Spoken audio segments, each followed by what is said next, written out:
হচ্ছে না। ও হ হয়েছে, ইয়ালি করতে করতে হয়ে গেছে। যাক ভাঙেনি, ভাঙলে আবার বাবু খাইতো না। ডিমবাজি ভেঙে গেলে আবার উনি খান না। বাপরে বাপ, ডিম তো ভাজলাম না, মনে হয় একটা যুদ্ধ জয় করলাম। কি বলো বন্ধুরা?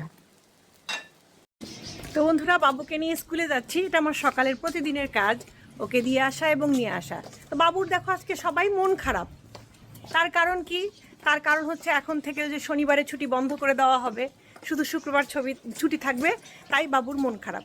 আসলে বেশি সুবিধা দিলে যা হয়, বেশি ছুটি দেওয়া হয়েছিল তো এখন হুট করে শুনেছে যে এখন থেকে হচ্ছে শনিবার করে ছুটি বন্ধ থাকবে, সেই জন্য তার মন খারাপ।